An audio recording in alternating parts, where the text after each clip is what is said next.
पहला प्रश्न, भगवान आपसे समाधि कैसे चुराएं? राजपाल, काश यह हो सकता तो शुभ होता, सुंदर होता।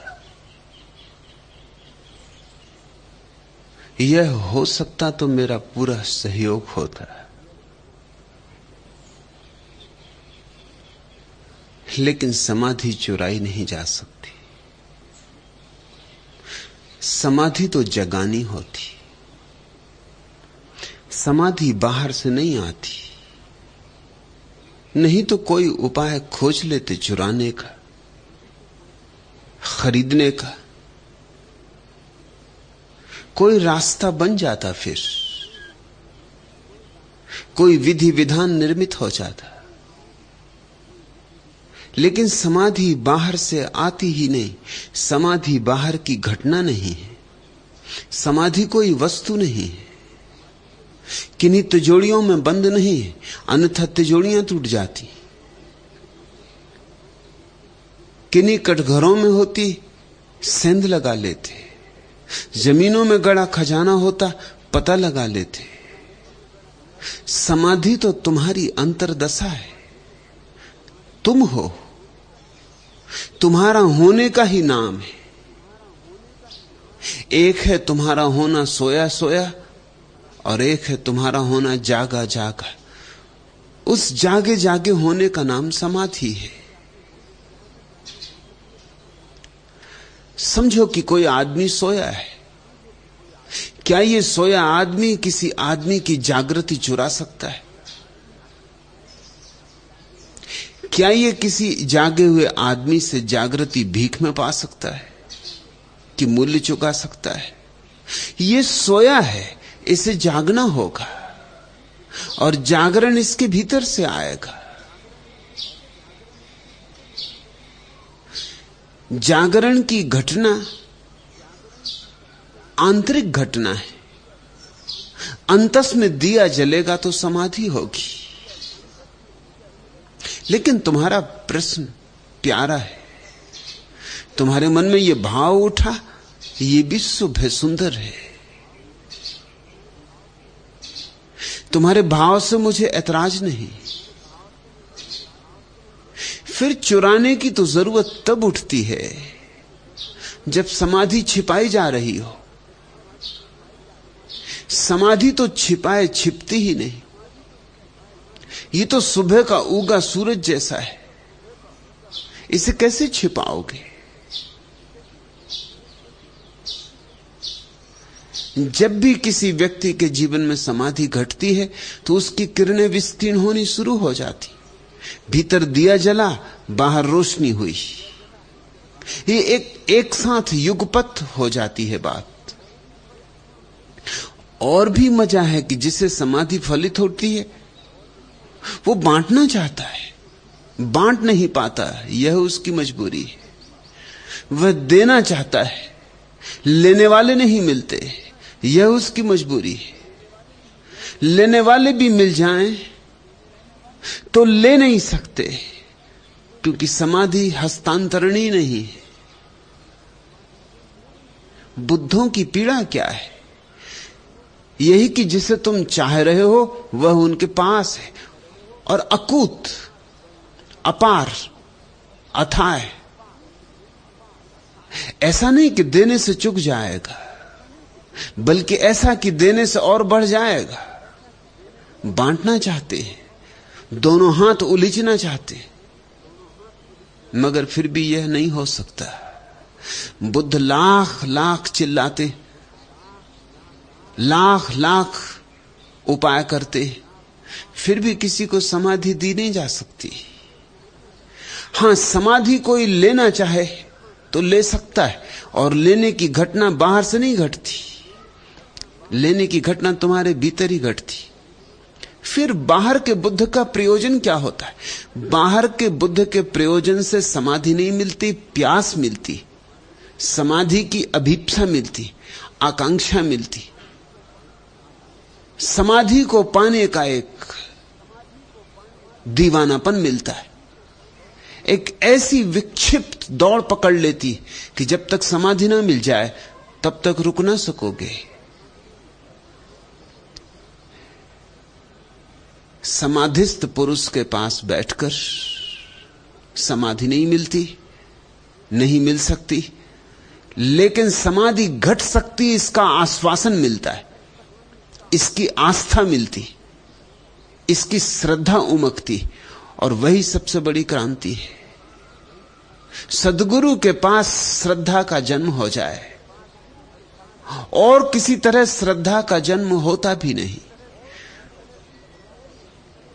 कोई बीज अंकुरित हो गया है, पास में पड़े हुए बीज को भरोसा आ जाता है कि कल तक ये बीज भी मेरे जैसा बीज था, आज अंकुरित हो गया, आज इसमें पल्लव निकल आए, आज इसमें से हरियाली का जन्म हो रहा है। वो जो बीज पास में पड़ा है उसके भीतर भी कोई कसमसाने लगेगा, कोई जागने को आतुर हो जाएगा, कोई लहर उसके प्राणों में दौड़ जाएगी, उसके मुर्दा से पड़े प्राणों में पहली दफा सांसें चलेंगी, हृदय धड़केगा। यह हो सकता है, एक बीज को हो सकता है तो मुझे क्यों नहीं।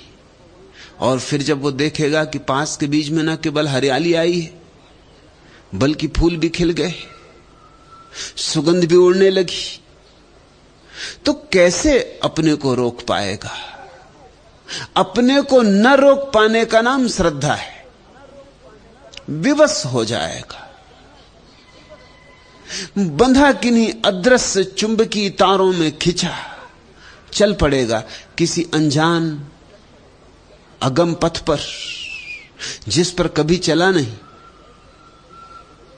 किन्हीं ऐसे प्रदेशों में प्रवेश करने लगेगा जिनका न कोई नक्शा है, न कोई मार्गदर्शिका है, लेकिन वो जो पास में पड़ा बीज फूलों तक पहुंच गया, वो जो पास में पड़ा बीज चांद तारों से बातें करने लगा, वो जो पास में पड़ा बीज बादलों के साथ छेड़खान करने लगा, अब बर्दाश्त नहीं किया जा सकता।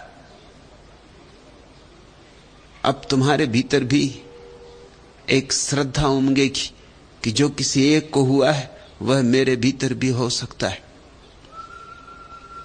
पश्चिम के बहुत बड़े मनोवैज्ञानिक कार्ल गुस्ताव जुंग ने एक नया शब्द गढ़ा। वह शब्द महत्वपूर्ण है, सद्गुरु और सत्संग को समझने के लिए बड़ा महत्वपूर्ण है। विज्ञान में सर्वाधिक महत्वपूर्ण सिद्धांत है कार्य कारण का सिद्धांत, कॉजलिटी का सिद्धांत। 100 डिग्री तक पानी को गर्म करो, फिर पानी भाप बनेगा ही बनेगा, इससे अन्यथा नहीं हो सकता। फिर चाहे पानी तिब्बत में गर्म करो, चाहे रूस में गर्म करो, चाहे भारत में, कुछ भेद ना पड़ेगा। नियम सार्वलौकिक है, सार्वभौम है। चाहे 5000 साल पहले कोई पानी गर्म करे, चाहे कोई आज, चाहे कोई 5000 साल बाद, पानी 100 डिग्री पर भाप बन जाएगा। पानी ये नहीं कह सकता कि आज मेरा मन भाप बनने का नहीं। पानी के लिए कोई स्वतंत्रता नहीं। पानी ये नहीं कह सकता कि आज मैं बीमार, कि आज दिल जरा नाराज, कि आज देखें कौन मुझे भाप बनाता है, कि आज तुम्हारे सारे उपाय तोड़ के रख दूंगा, जलाते रहो ईंधन, मगर मैं मौज में नहीं हूं। या कभी पानी खुश है और कहे कि क्या फिक्र 100 डिग्री तक जाने की, 90 डिग्री पे बन जाऊंगा, 80 पे बन जाऊंगा। आज दिल तुम पे निछावर है, आज गीत गुनगुना रहा है मेरा प्राण, आज 50 डिग्री पर ही बन जाऊंगा। नहीं, ऐसी कोई स्वतंत्रता नहीं। पानी परतंत्र है। विज्ञान परतंत्रता की ही खोज में लगा है। कहां कहां परतंत्रता है वहीं वहीं विज्ञान सफल होता है, और जहां स्वतंत्रता है वहीं असफल हो जाता है। क्योंकि स्वतंत्रता का फिर नियम कैसे बने? कभी पानी भाप बने 100 डिग्री पर, कभी 110 डिग्री पर, 150 डिग्री पर, कभी बने ही ना, कभी 10 डिग्री पर बन जाए, कभी ठंडा ही उड़ने लगे आकाश में, गर्मी की जरूरत ही ना पड़े। फिर नियम कैसे बनेगा? और नियम नहीं तो विज्ञान नहीं। नियम बनता है परतंत्रता का, और सबसे बड़ी परतंत्रता के नियम का नाम है कार्य कारण का सिद्धांत। इसलिए विज्ञान उन चीजों से वंचित रह जाता है जिनका स्वभाव ही स्वतंत्रता है। इसलिए विज्ञान परमात्मा को नहीं मान सकता, क्योंकि परमात्मा यानी परम स्वातंत्र, इसलिए तो हमने उसे मोक्ष कहा है। विज्ञान आत्मा को नहीं मान सकता, क्योंकि आत्मा का अर्थ है निर्णय की क्षमता तुम्हारे भीतर है। आज चाहो तो प्रेम करो और कल चाहो तो ना करो। अभी अभी क्रोध से भरे थे, अभी करुणा से भर जाओ।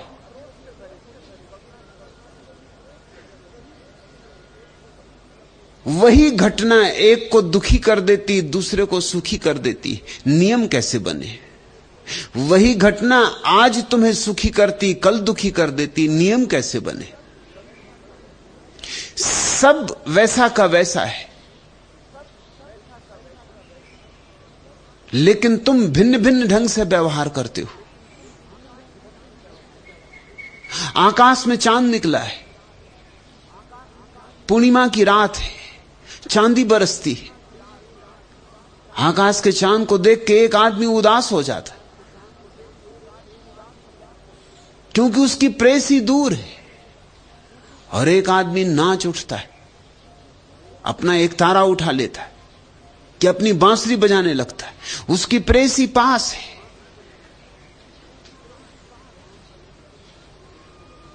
चांद वही, चांदनी वही, सब कुछ वही। एक गीत गाता है, एक की आंखें आंसुओं से भर जाती। और फिर उलझन पे उलझने, कभी आंखें आंसुओं से भर जाती दुख में, और कभी आंखें आंसुओं से भर जाती सुख में। करो भी तो क्या करो? इसलिए आत्मा को विज्ञान स्वीकार नहीं कर सकता। प्रेम को विज्ञान स्वीकार नहीं कर सकता। अनायास किसी क्षण तुम्हारे भीतर किसी के प्रति प्रेम पैदा होता है, और जैसे अनायास पैदा होता है वैसे ही एक दिन अनायास विदा हो जाता। न तो आते समय प्रमाण पत्र देता कि क्यों, न जाते समय प्रमाण पत्र देता कि क्यों। न आते समय खबर देता कि कारण, न जाते समय खबर देता कि कारण। कब आ जाए कब चला जाए, आकस्मिक है। भविष्यवाणी नहीं की जा सकती, हमारी मुट्ठी में नहीं। किसी अज्ञात से आता है और किसी अज्ञात में लीन हो जाता है। हवा का झोंका आया और गया। तो प्रेम विज्ञान स्वीकार नहीं कर सकता, लेकिन प्रेम, प्रार्थना, परमात्मा, आत्मा, यही तो जीवन की सुगंधें हैं। और यही इंकार हो गई तो फिर बचा क्या? कंकड़ पत्थर बचे, गंदगी बची, दुर्गंधें बची, क्षुद्रता बची, कीचड़ बची, कमल तो खो गए। कार्ल गुस्ताव यंग ने कॉज़लिटी, कार्यकारण के सिद्धांत के समक्ष एक नया सिद्धांत खोजा।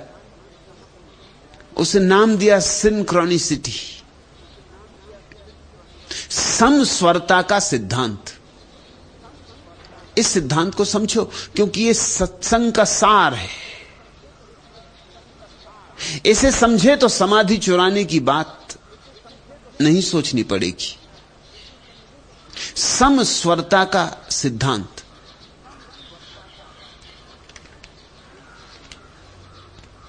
तुमने देखा कि मृदंग बजी, लोगों के पैर नृत्य करने लगे, और तुम्हारे पैरों में भी कोई थिरकन होने लगी। मृदंग के बजने से तुम्हारे पैरों में थिरकन होनी ही चाहिए, ऐसा कोई कार्यकारण का सिद्धांत नहीं। हो भी सकती है, ना भी हो। ऐसे भी लोग हैं जिनके पैरों में थिरकन नहीं होगी। ऐसे भी लोग हैं जो मृदंग पे थाप पड़ते देखकर सोचेंगे कहां का शोरगुल। दो आदमी एक रास्ते से गुजरते थे, सांझ का वक्त, भरा बाजार, बस बंद होने को लोग अपना पसारा समेटते, बड़ा शोरगुल मचा है और पास के ही चर्च की घंटियां बजने लगी, पुरानी घंटियां, प्रीतिकर मधुर उनकी आवाज। उन दो आदमियों में से एक ने कहा, सुनते हो कितना मधुर रव है, कैसी प्रीतिकर ध्वनि है, इस चर्च की घंटियों का मुकाबला नहीं। पहले आदमी ने कहा, क्या कहते हो, मुझे कुछ सुनाई नहीं पड़ता। दूसरे आदमी ने फिर जोर से कहा, लेकिन उसने कहा कि देख तो बाजार में शोरगुल है, घोड़े हिनहिना रहे हैं, गाड़ियां बांधी जा रही हैं, बैल पीटे जा रहे हैं, सामान लादा जा रहा है, शोरगुल मचा है, जल्दी जल्दी है, सांझ हुई जाती, सूरज ढला जाता, लोगों को जाना है, पसारा इकट्ठा किया जा रहा। इस शोरगुल में तुम कौन सी बात की प्रशंसा कर रहे हो, मेरी कुछ समझ में नहीं आती। और सबसे ऊपर ये दुष्ट चर्च का पादरी घंटियां बजा रहा है, सो और भी सुनाई नहीं पड़ता कि तुम क्या कह रहे हो। अब तो कहने की कोई जरूरत भी ना थी। वह मधुर रव, एक को मधुर रव था, उसके प्राणों में कोई सोए गीतों को सुख बुगा गया, उसके प्राणों में कोई सोई स्मृतियों को सहला गया, उसके भीतर आया एक मलहम की तरह, उसके घावों को भर गया। प्रीतिकर था, जैसे प्यार से किसी ने हाथ तुम्हारे सिर पर रखा हो, कि किसी ने बड़े स्वागत से तुम्हें गले से लगा लिया हो, ऐसा वह स्वर था। उसके भीतर भनक पड़ी, प्रतिध्वनि हुई, समस्वर हुआ। और दूसरे आदमी को, ये दुष्ट पादरी नहा घंटियां बजा रहा, वैसी शोरगुल है, वैसी कुछ सुनाई नहीं पड़ता, और इस मूड को अभी घंटियां बजाने की सूझी। दूसरे के भीतर कुछ भी ना हुआ। और तभी किसी आदमी का 1 रुपया खनखना के गिरा रास्ते पर, भीड़ इकट्ठी हो गई। वो आदमी भी जिसको चर्च की घंटियों में कोई मधुर स्वर नहीं सुनाई पड़ा था, वो भी भागा। उसके साथी ने कहा, कहां जाते? उसने कहा, सुनते नहीं, किसी का रुपया गिरा, खना खन अभी गिरा। उसने कहा, और इतना शोरगुल मचा है, घोड़े हिनहिना रहे हैं, और गाड़ियां, बैल बांधे जा रहे हैं, और लोग चिल्ला रहे हैं, और सामान बांधा जा रहा है, और लोग जाने की जल्दी में, और वो दुष्ट पादरी चर्च की घंटियां बजा रहा है, और तुम्हें 1 रुपए की गिरने की आवाज सुनाई पड़ गई। लोग भिन्न भिन्न हैं। जिसकी रुपए पर नजर है उसे 1000 शोरगुल में भी रुपया गिरे तो सुनाई पड़ जाएगा। जिसकी रुपए पे पकड़ है उसे सिर्फ रुपए में ही संगीत सुनाई पड़ता, और कहीं संगीत सुनाई नहीं पड़ता। अपनी दृष्टि। फ्रेडरिक नीत्शे ने लिखा है कि मेरे जीवन में जो सर्वाधिक सुंदर दृश्य मैंने देखा है वह फूलों का नहीं है, न चांतारों का है, न आकाश में उड़ते हुए पक्षियों का है। मैंने जो सबसे सुंदर चित्र अपने जीवन में देखा है वो है रास्ते से गुजरते हुए सैनिकों की एक टुकड़ी का। उनकी संगीनें सूरज में चमक रही थी। उन संगीनों की चमक मुझे भूलती नहीं। उनके बूटों की समस्वर आवाज मेरे चित्त में सदा के लिए स्थायी बस गई। लोग भिन्न भिन्न। फ्रेडरिक नीत्शे को झीलों में सौंदर्य नहीं दिखा, कमलों में सौंदर्य नहीं दिखा, तारों में सौंदर्य नहीं दिखा, दिखा सिपाहियों की नंगी संगीनों में, उन पर चमकते हुए सूरज की किरणों में, उनके बूटों की समस्वर आवाज में।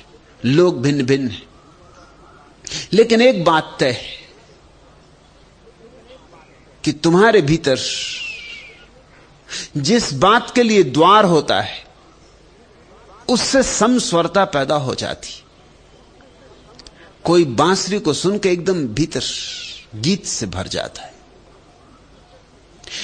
बाहर की बांसुरी भीतर के गीत को पैदा करने का कारण नहीं है। अगर कारण होती तो सभी के भीतर पैदा होता। इसलिए सिंक्रोनिसिटी का सिद्धांत महत्वपूर्ण है। मनुष्य स्वतंत्र है, कार्य कारण में आबद्ध नहीं है, लेकिन फिर भी उस पर एक नियम काम करता है जो उसकी स्वतंत्रता को बाधा नहीं डालता। वह है समस्वरता का नियम। गीत को सुनकर तुम्हारे भीतर गीत जन्म सकता है, और किसी सद्गुरु को देखकर तुम्हारे भीतर सोया सद्गुरु जग सकता है। समाधिस्थ किसी व्यक्ति के पास बैठकर तुम्हारे भीतर समाधि में अंकुर निकल सकते हैं। चुराने की जरूरत ही नहीं है।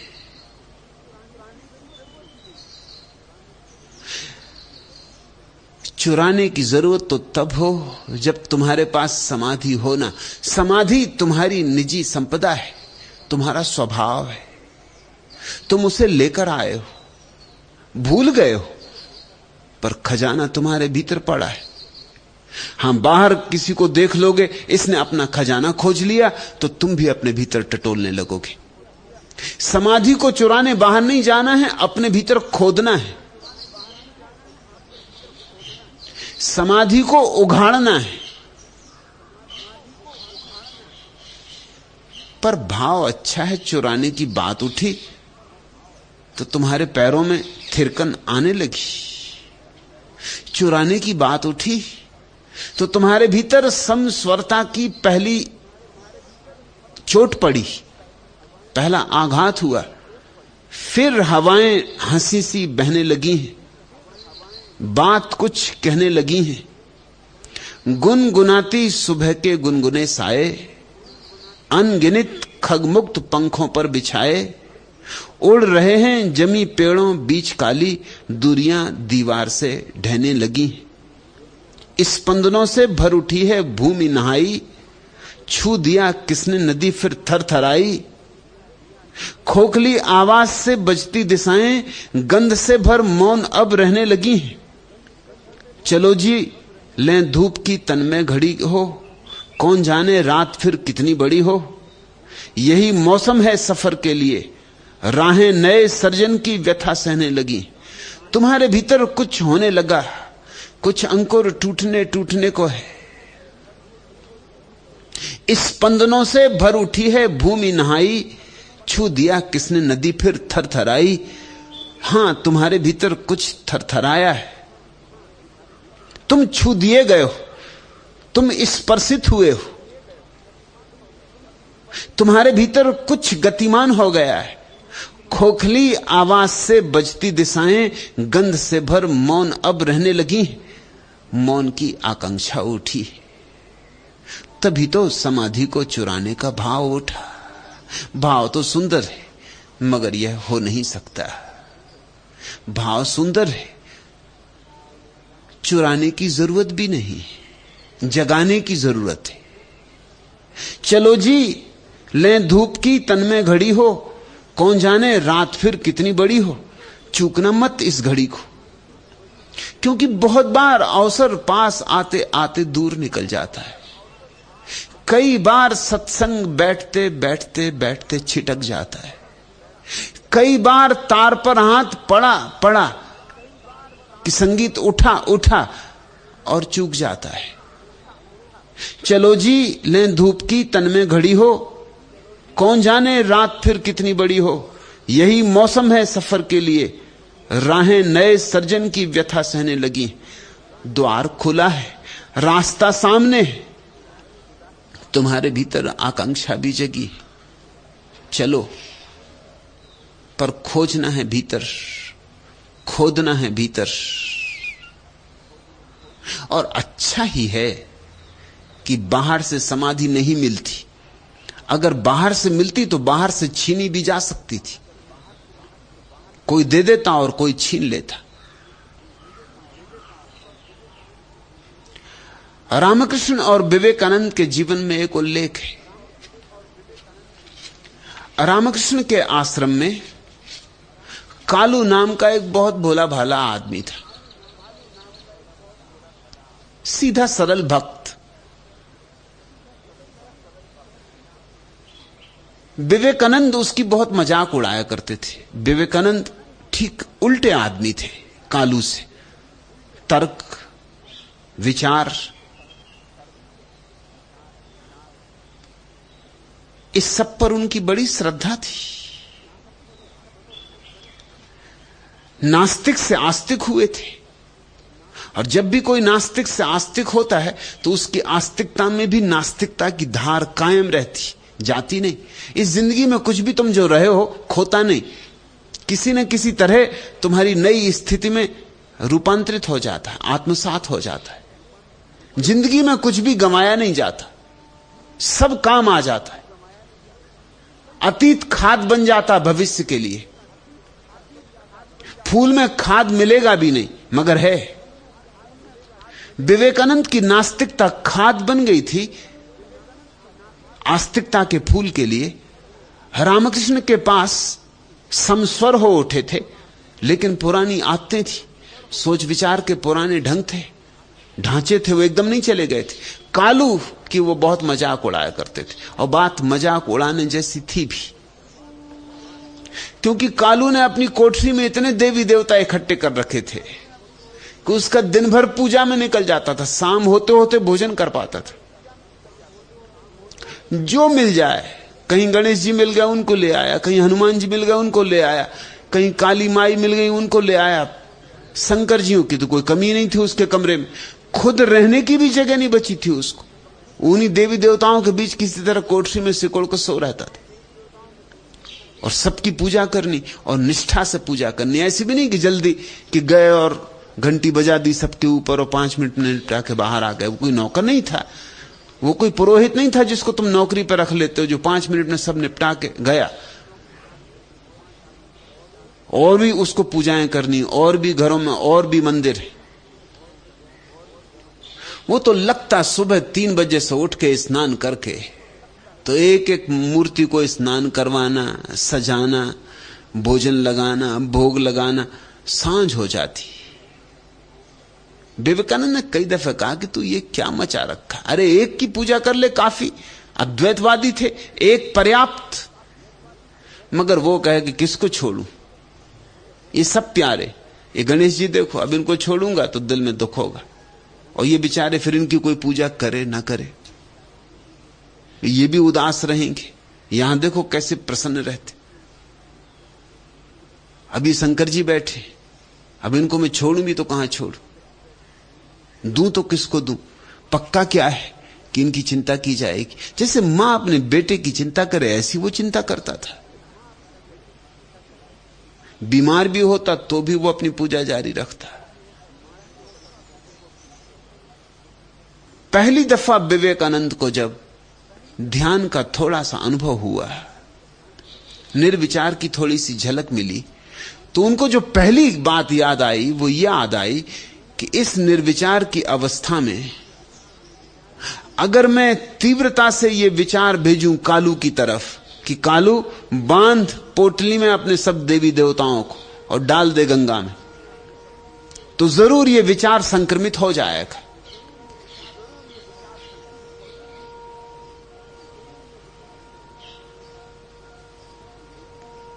रुकने का एक दफा मन भी हुआ कि ऐसा करना ठीक नहीं, पर दूसरी तरफ से यह भी बात थी कि ठीक ही तो है, क्योंकि है तो एक ही, इतनी पूजा पत्री करनी क्यों, इस बेचारे का समय खराब होता है, भोला भाला आदमी, छुटकारा हो जाएगा। दया भाव से उन्होंने ये विचार संप्रेषित किया। एकाग्र चित्त होकर कहा, कालू बांध पोटली में सबको और डाल गंगा में। कालू सीधा साधा आदमी था, सीधे साधे आदमी जल्दी संप्रेषित हो जाते। उसने बांधी पोटली, सब देवी देवता इकट्ठे कर लिए, बांध के जा ही रहा था कि रामकृष्ण अपने कमरे से बाहर आए और उन्होंने कहा, रुक, कहां जा रहा है? उसने कहा कि एक विचार उठा, बड़ी तीव्रता से विचार उठा कि मैं भी क्या पड़ा हुआ हूं इस पूजा पथरी में, कब तक पड़ा रहूंगा, एक ही है, तब एक की ही पूजा करूंगा, मैं भी अद्वैतवादी हो गया, तो इन सबको ले जाके गंगा में डुबा देता हूं। अब तो किसी को देने से भी क्या फायदा, अपनी मुसीबत और दूसरे को देना, फिर वो मुसीबत में पड़ेगा। गंगा जी संभाले, रामकृष्ण का तू रुक, ये विचार तेरा नहीं, तेरे चेहरे पर इस विचार की कोई छाप नहीं, तेरी आंख में इस विचार का कोई सहज भाव नहीं, ये विचार जबरदस्ती तेरे ऊपर थोपा गया, तू रुक, मैं भी कहानी पूरी खोलता हूं। वो गए, विवेकानंद का दरवाजा खटखटाया, विवेकानंद बाहर आए, थोड़े डरे थे, थोड़े घबराए भी, और विवेकानंद से कहा यह उचित नहीं है, तूने दुरुपयोग किया। एक सुंदर क्षण मिला था तुझे निर्विचार का, उसका तूने ऐसा उपयोग किया। तो अब मैं तेरी कुंजी अपने पास रखे लेता हूं।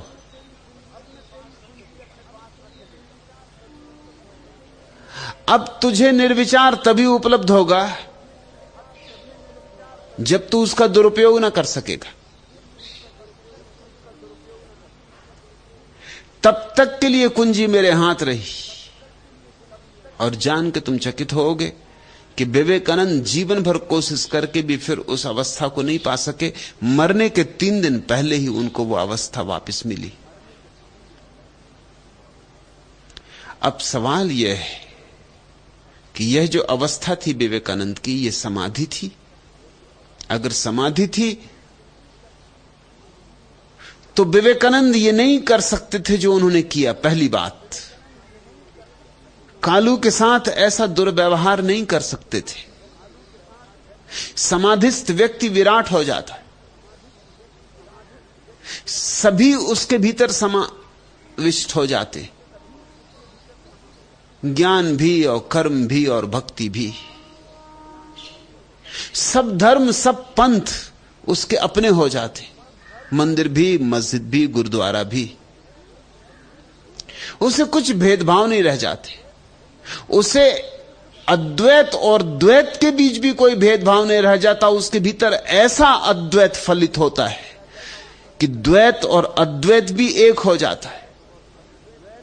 तो विवेकानंद को जो घटा वो समाधि नहीं थी, एकाग्रता थी, कंसंट्रेशन था, ध्यान भी नहीं था। ध्यान में निर्विचारता होती है, एकाग्रता में सारे विचार एक जगह, एक बिंदु पर केंद्रित हो जाते। वह एकाग्रता थी। एकाग्रता में इस तरह की संभावना है कि तुम दूसरे पर अपना विचार प्रक्षेपित कर दो। और एकाग्रता कोई बहुत बड़ी बात नहीं है। एकाग्रता बाहर से दी जा सकती, समाधि बाहर से नहीं दी जा सकती। और इसलिए रामकृष्ण समर्थ हो सके कि एकाग्रता की कुंजी रख ली उन्होंने अपने हाथ में। बाहर से जो दिया जा सकता है वो बाहर से रोका भी जा सकता है। यह सिद्धांत शाश्वत है। जो बाहर से दिया जाए बाहर से छीना जा सकता है। अगर विवेकानंद को वस्तुतः समाधि घटी होती तो उन्होंने जो कालू के साथ दुर्व्यवहार किया वह संभव ही नहीं था। दूसरी बात, रामकृष्ण चाहते भी तो भी उसकी कुंजी रख नहीं सकते थे। जो भीतर घट गया था उसकी कुंजी रामकृष्ण के पास नहीं हो सकती थी। एकाग्रता मन की बात है, मन बाहर से निर्मित है। समाधि आत्मा का अनुभव है, आत्मा बाहर से निर्मित नहीं। मन तो बाहर से आता है। तुम्हारे पास जो मन है वो बाहर से आया है। इसलिए हिंदुओं के पास एक तरह का मन है, मुसलमान के पास दूसरे तरह का मन है। क्योंकि मुसलमान को एक दूसरे तरह का संस्कार मिला है और हिंदू को और तरह का संस्कार मिला है। जैन के पास तीसरे तरह का मन है, कम्युनिस्ट के पास चौथे तरह का मन है। इस दुनिया में जितने लोग हैं उतने मन है, क्योंकि अलग अलग संस्कार, अलग अलग परंपराएं, रीति रिवाज, सभ्यताएं, संस्कृतियां, ये तुम्हें अलग अलग मन देती। ये एक जैसे मन नहीं है। स्टेलिन लाखों लोगों को काट सका। क्यों? क्योंकि कम्युनिज्म ने उसे एक मन दिया जो कहता है कि आदमी के भीतर कोई आत्मा ही नहीं, आदमी यंत्र है। चेतना यंत्र का ही एक प्रतिफलन है, इसलिए मारने में कोई हर्जा नहीं। ये एक तरह का मन है। कहते हैं करीब करीब 1 करोड़ आदमियों की हत्या स्टालिन के द्वारा हुई रूस में। इतना विराट हत्या का आयोजन, और इस आदमी को जरा भी बेचैनी ना हुई। सिद्धांत जो उसके मन में बैठा था वो ये था कि आदमी में आत्मा तो है ही नहीं, इसलिए मारने में हर्ज क्या है। तुमसे अगर कोई कहे इस घड़ी को पटक के तोड़ दो, तो क्या तुम ये कहोगे कि इसमें हत्या होगी, हिंसा होगी, घड़ी मर जाएगी, फिर मुझे पाप लगेगा? तुम कहोगे कि ठीक है, अगर गिरा के तोड़ना है तो तोड़े देता हूं, घड़ी में कोई आत्मा तो है नहीं। आदमी घड़ी जैसा है कम्युनिज्म की दृष्टि में, इसलिए स्टालिन 1 करोड़ लोगों की हत्या कर सका।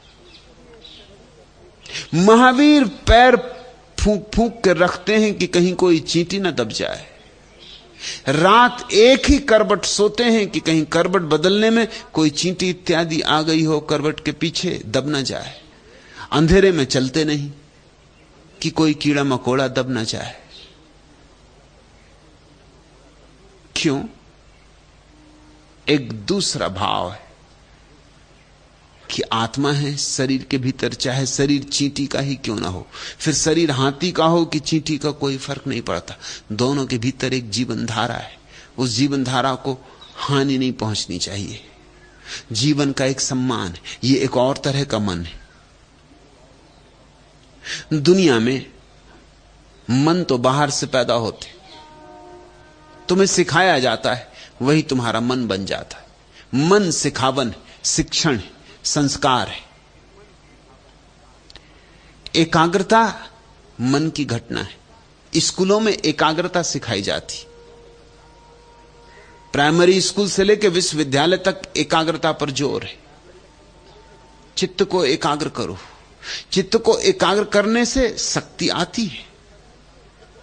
ऐसे ही जैसे कि तुम सूरज की किरणों को एकाग्र कर लो तो आग पैदा हो जाए।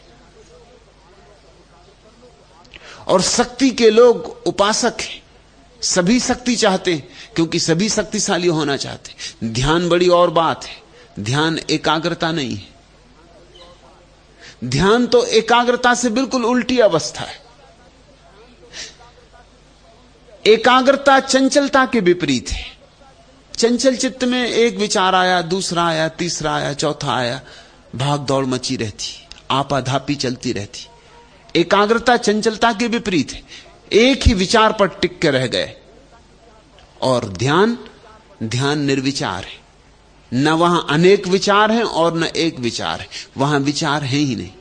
न वहां चंचलता है न एकाग्रता। और ध्यान समाधि का द्वार है। अगर समाधि फली होती विवेकानंद को, तो चाबी रामकृष्ण रखना भी चाहते तो नहीं रख सकते थे, रखने की जरूरत भी ना होती, क्योंकि समाधि ने कभी किसी की हानि तो की ही नहीं। समाधि से हानि हो ही नहीं सकती। हां, एकाग्र चित्त वाला व्यक्ति हानि कर सकता है, ज्यादा हानि कर सकता है चंचल चित्त वाले व्यक्ति की बजाय, क्योंकि चंचल चित्त वाले व्यक्ति के पास शक्ति नहीं होती हानि करने की। एकाग्र चित्त वाले व्यक्ति के पास बड़ी शक्ति होती है हानि करने की। वो दूसरों के विचारों को प्रभावित कर सकता है। अडोल्फ हिटलर ने इसी तरह इस मनुष्य जाति की इतनी हानि की। बहुत एकाग्र चित्त व्यक्ति था। जब बोलने खड़ा होता था तो उसकी एकाग्र चित्तता ऐसी थी कि लोग सम्मोहित हो जाते थे। झूठी सी झूठी बातें जो किसी बुद्धू को भी समझ में आ जाएं कि बिल्कुल झूठी, वो भी लोगों को सच मालूम होती थी। उसकी एकाग्रता का बल था। एकजुट, सारे प्राण एक बिंदु पर केंद्रित थे। वो जो भी कहता था उसमें बल हो जाता था। उसने बड़े से बड़े झूठ बोले, दुनिया में कभी किसी आदमी ने इतने बड़े झूठ नहीं बोले। ऐसे झूठ जिनमें कोई संगति नहीं। अब जैसे कि कोई तुमसे कहे कि भारत दरिद्र क्यों है, और उत्तर दे, चूंकि भारत में कई लोग साइकिलों पर चलते, तुम हंसोगे ना, तुम कहोगे पागल हो गए हो, साइकिल पे चलने से भारत के दरिद्र होने का क्या नाता, कोई हिसाब नहीं, कोई गणित नहीं, कोई संगति नहीं। मगर ऐसे ही उत्तर एडोल्फ हिटलर ने दिए। जर्मनी का पतन क्यों हुआ? क्योंकि यहूदी। अब यहूदियों से जर्मनी के पतन का कोई लेना देना नहीं। सच तो यह है, यहूदियों ने जर्मनी को बहुत समृद्ध किया।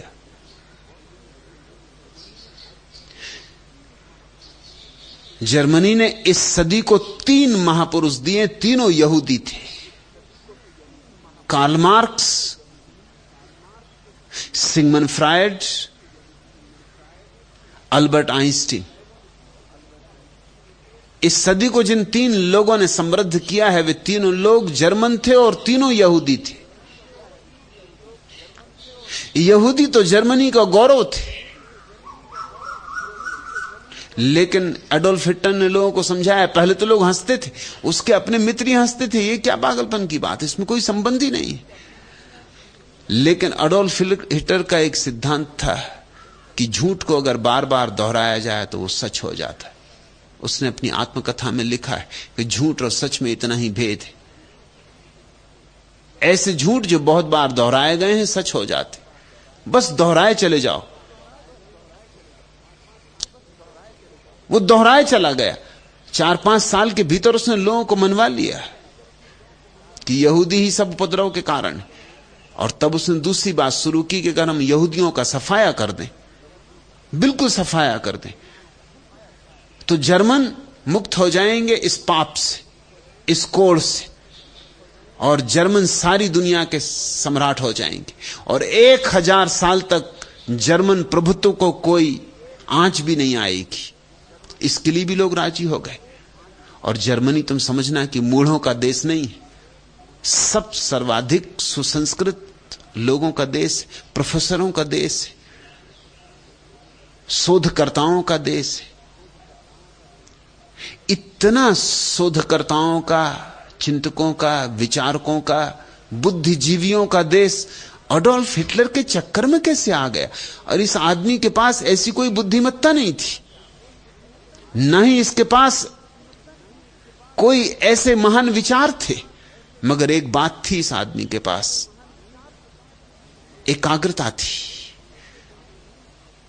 जो कहता था प्राणपण से, पूरे प्राण को समाहित करके कहता था, उसका परिणाम होता है। जब भी कोई आदमी संपूर्ण एकाग्रचित्त होकर कुछ कहेगा तो जरूर तुम प्रभावित होगे।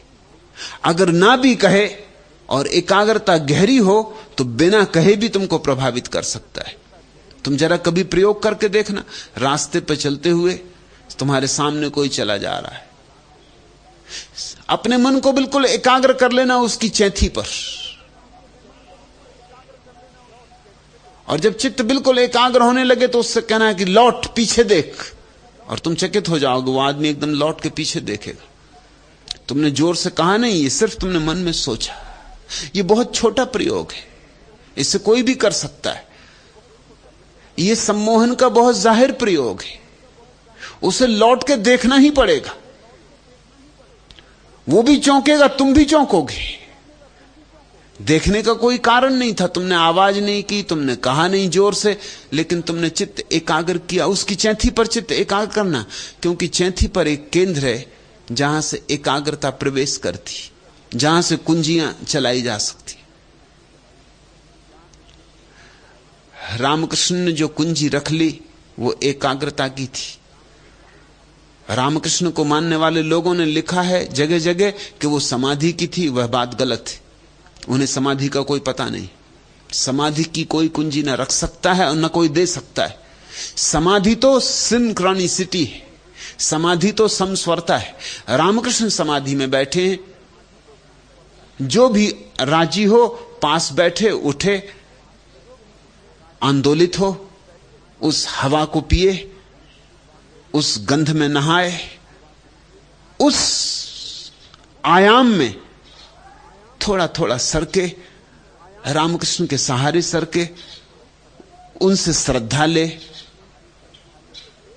उनसे थोड़ा सा रस ले, उनको देख के अपनी संभावनाओं को पहचाने, उनको देखकर अपने भविष्य की थोड़ी झलक पाए और क्रांति घटनी शुरू हो जाती। समाधि चुरानी नहीं पड़ती। और जिस दिन तुम ये समझ लोगे कि समाधि तुम्हारे भीतर है, सत्संग में फलित होती है। सत्संग कारण नहीं है समाधि का। सत्संग केवल किसी नर्तक के पास पहुंच जाना है ताकि तुम्हारे पैरों में सोया हुआ नर्तन झकझोरे लेने लगे। और एक बार तुम किसी सत्संग में झूमने लगो, मस्त होने लगो, डोलने लगो, तो तुम चकित हो जाओगे, हैरान हो जाओगे, विस्मय विमुक्त हो जाओगे, भरोसा ना कर सकोगे इतना तुम्हारे भीतर पड़ा था। और जिस दिन तुम्हारे भीतर समाधि उठती है, उस दिन परमात्मा तुम पर बरसना शुरू हो जाता है।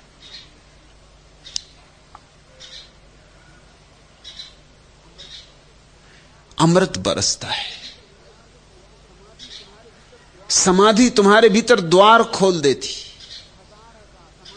हजार हजार सूरज निकल आते।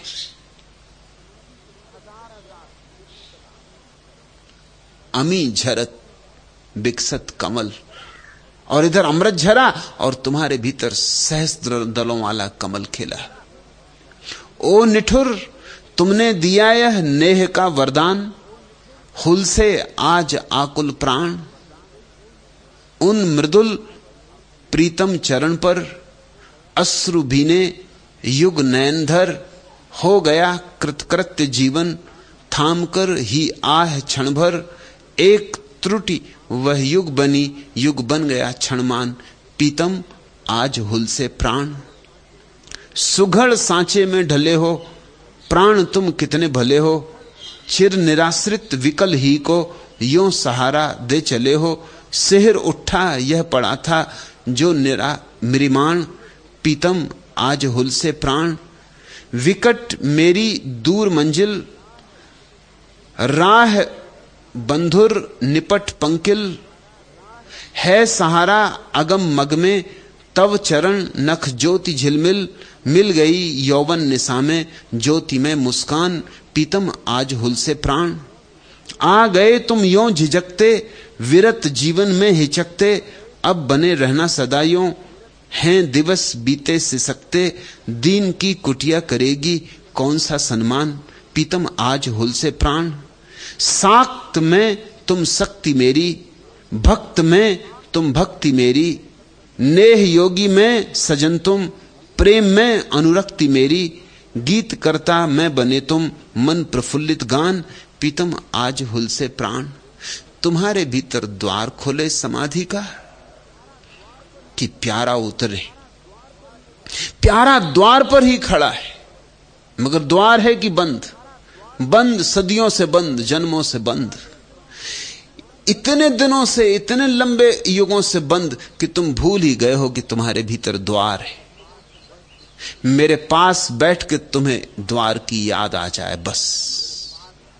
समाधि राजपाल चुरानी ना होगी। समाधि के तो तुम मालिक हो ही। समाधि तो तुम्हारा स्वभाव है।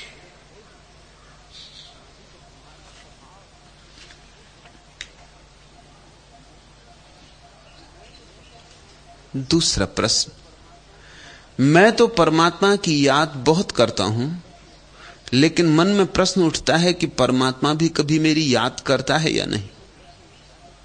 नवनीत, प्रश्न स्वाभाविक है, मानवीय है, पर न उठे तो अच्छा।